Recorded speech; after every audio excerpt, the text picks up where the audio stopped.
Get ready for an unfair advantage over your competition. This is the Sales Edge podcast, where globally recognized sales expert and trainer Joe Pici helps you sharpen your skills for booking more appointments and closing more deals. And now, here's your host, Joe Pici. Welcome back to the Sales Edge with Joe Pici, and we're here to give you an unfair advantage over your competition. This is episode number 10 and a continuance of the 8 non-negotiables for business success. And so I want to take you down the road a little further as we, in the past episodes, we've talked about what are those things? What are those things you've got to focus on to become successful? You know, and I think back, about 2008.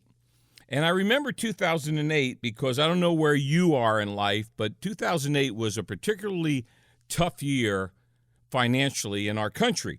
You know, a lot of people lost their businesses, whether it was real estate, whether it was financial services, whether it was home building, whatever it was, took a complete shot because that's where the economy took a massive dip.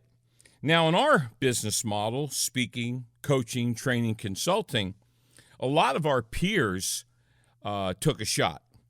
A lot of them really either went part-time, they diversified into other things.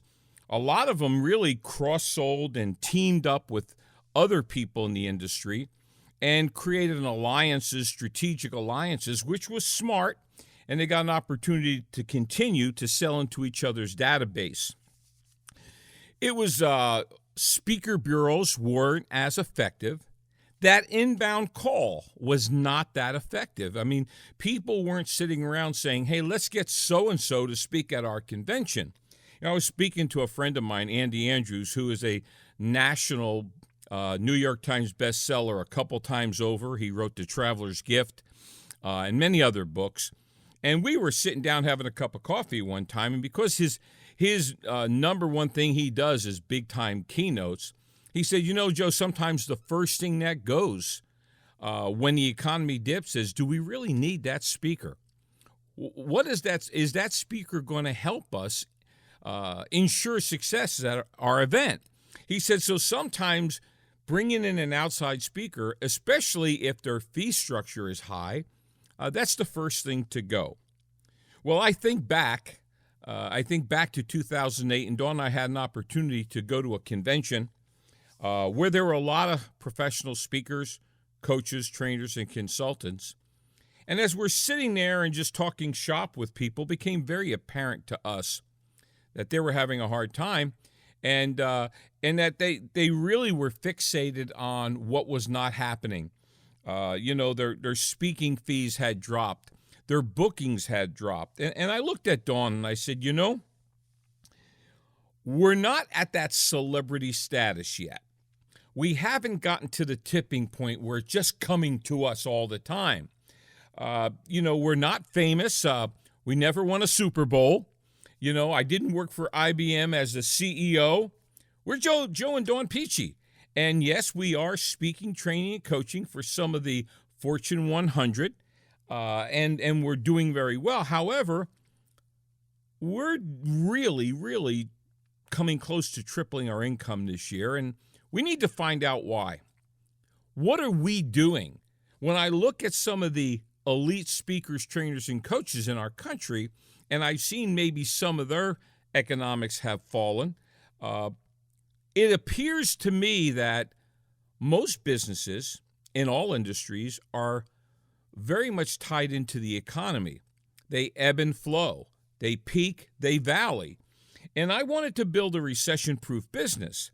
And so I said, you know, Dawn, let's go home and let's whiteboard our business and really start to hone down on what it is that we do that creates a consistency of income, okay, that allows us to get ourselves booked. It allows us to charge a premium price. It allows us to continue to grow our company. Well, we took a couple days, we whiteboarded our business, and that was in so doing is when we launched our 3-day professional speaking, training, coaching boot camp, which is the business of speaking, training, and coaching. Because we weren't celebrities, Dawn and I had to learn the business from the ground up. We couldn't have any gaps. And so we built out this boot camp, so to speak, which really helped people turn their talent and their intellectual property into cash. Well, we kept wondering, are we doing the right thing? And I came across an article. I recommend you Google this article. I'm going to make reference to it now. It's called The Common Denominator of Success, and it was written and spoken about by Albert Gray. And Albert's quote is, "The common denominator of success, the secret of success in every man or woman who has ever been successful, lies in the fact that he or she formed the habit of doing things that failures don't like to do." Wow. There's actually a set of things you have to do. There's what I've been saying for the past couple weeks, non-negotiable. What the book Traction says are rocks. And so the people who do those things through habit will be more successful. In the common denominator of success, it was very inspirational. It was delivered in 1940. And even though it was written way back in 1940, I have found the principles in that article and in that speech to be every bit as relevant today as they were then. I mean, success is success is success. I don't believe success has parameters on time. I think there's principles and practices. Now, practices are the iPhone versus the flip phone. Practices are, how you write an email. Practices might be in your scripting for the telephone. But principles are things that never change. So once again, principles are timeless. Practices are timely. And so as we move on, we're looking at the common denominator of success, the secret of success in every man or woman who has ever been successful lies in the fact that he or she have formed habits of doing things they don't like to do. So right now, you're probably driving. Make a mental note, and if you're not driving, make a write down. What are the things in your business, in your career, in your profession you don't like to do? I mean, what are those things that absolutely you'd rather not do? And I can tell you in my training and consulting business, 95% of the people I sit down with know exactly what they don't want to do. The challenge is a big part of that. And a big part of those people don't do them. They've located their rocks. They've located their non-negotiables. They know exactly what they need to do. And they choose not to do them. And they especially choose not to do them consistently. I'm working with a gentleman with one of my companies, and I've had somebody say to me, "Joe, you need to mention the companies you work with. It has more credibility." Well, I'd rather not mention my clients. It's really not fair. A lot of people I go into, I sign a non-disclosure agreement, and when I talk about individual people, I don't know that they would be real excited about me using their name and speaking about maybe some of the positives and negatives. So I'm just going to say I have a client. And he's a really good man, and he knows the business he's in very well. And he has been challenged with the position of expansion. And so the company hired me in, and we spent a little time together. And in that little time together, I found out what were the rocks, the non-negotiables, the quote-unquote you gotta do it, the specific habits he needed to have to take this business to next level. During that same meeting, we also decided collectively together he wasn't doing them. He had chosen even though he didn't think he had chosen. He had chosen to negotiate with those things. He had chosen not to do them. Therefore, he wasn't being as successful as he could be. Well, what we did was we sat down and we listed the top 10, then we honed it down to the top 5, then we honed it down to the top 4, and we literally said, this is what it's going to take.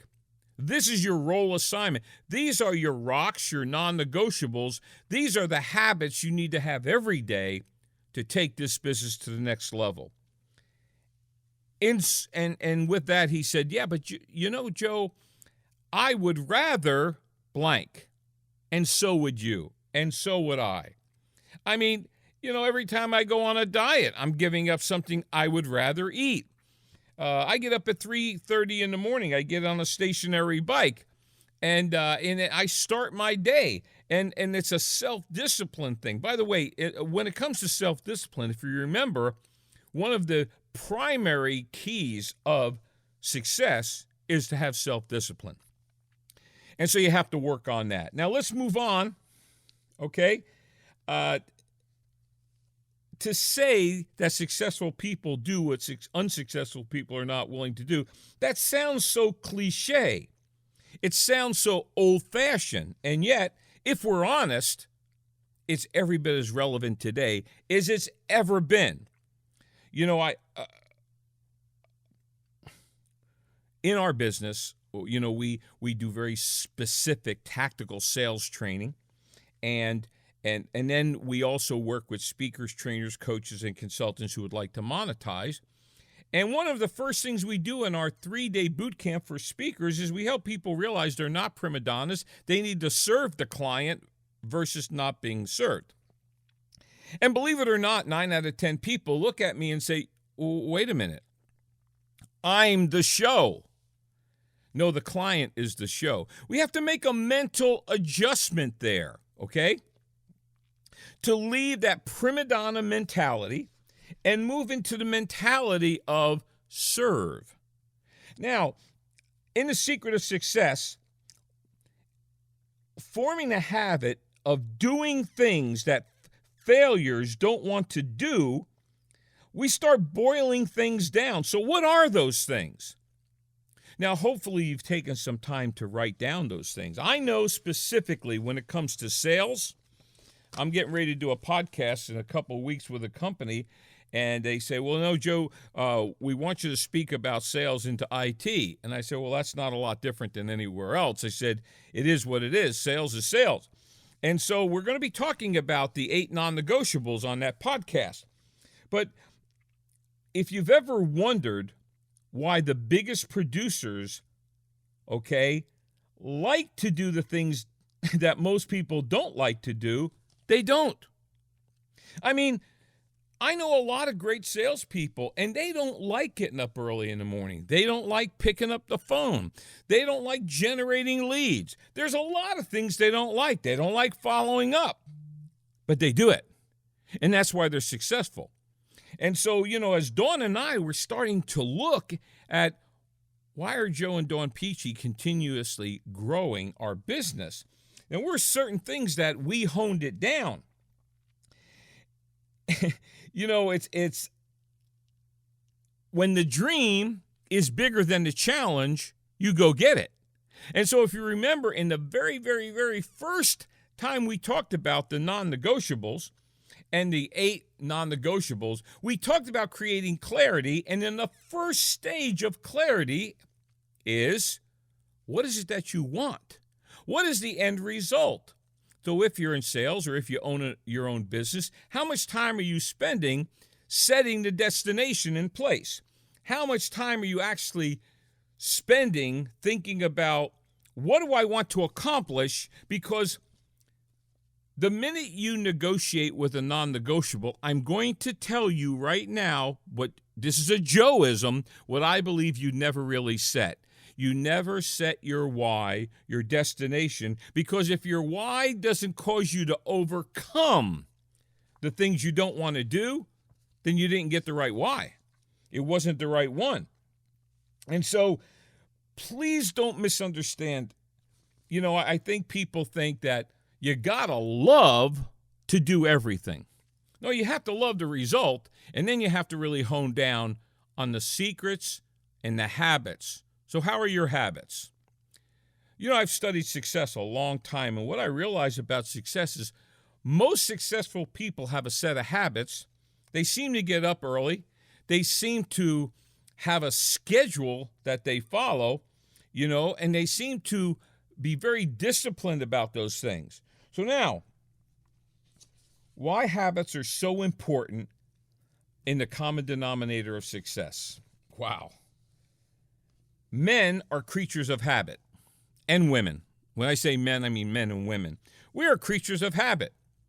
A lot of times people work out the same time every day. So let me hone this thing down, okay? The successful habits, the 4 most successful habits, and we're going to dig into this a little deeper in concurrent episodes.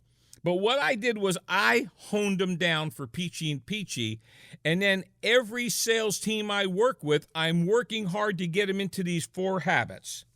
Habit number 1 is prospecting or lead generation. Habit number 2 is how many phone calls are you making to book appointments in your target market. Habit number 3 is how many formal presentations are you doing to sell. And habit number 4, how diligent are you on running a good business and prioritizing? Now, we're going to dig this deeper, but those are the 4 things. It's lead generation, phone calls, sales presentations, and priority management. Those are your rocks. This is Joe Pici of Pici and Pici. This is the Sales Edge. Our sponsor is Pici and Pici. Now, we are going to be sending out a new technology in our next podcast on how you can get free downloads. Please visit us at www.piciandpici.com, P-I-C-I-A-N-D-P-I-C-I. It's been great. This was episode number 10, and episode number 11 will be about specific lead generation skills. I know we're up to about 16 ways to generate leads. And so we're going to dig into that a little bit in our next episode. We're as a kind of recap to this whole thing, I think it's time for all of us to do a self-analysis. I think if I think people don't lie to other people. People lie to themselves. I think people don't work as hard as they think they need to work. I think we all think we're working really hard. But if you were to really look at how many productive minutes you put in a day in those 4 areas, let's talk about these 4 areas one more time. How much of your day, of your week, of your month is spent on generating leads in your target market? Number 2, how many phone calls are you making every day, every week, every month with the intent to set up those appointments to sell? Number 3, how many quality meetings are you doing every 30 days with the intent to start selling? And number 4, how much time are you spending really prioritizing your events and your time and then sticking to it? Once again, this is Joe Pici. It's been great being with you. This is The Sales Edge, and we will see you in episode number 11, coming up soon. Thanks a lot. Thanks for listening. New episodes will air each Tuesday and Thursday, so make sure to subscribe wherever you listen to podcasts and give us a 5-star review. The Sales Edge is sponsored by Pici and Pici Incorporated, a firm which provides training, consulting, and keynote presentations, empowering corporations and individuals to attract and retain quality clients for higher revenues and growth. Make more money in sales. Speak with Joe in person by calling 407-947-2590 or visit www.piciandpici.com, spelled P-I-C-I-A-N-D-P-I-C-I.com.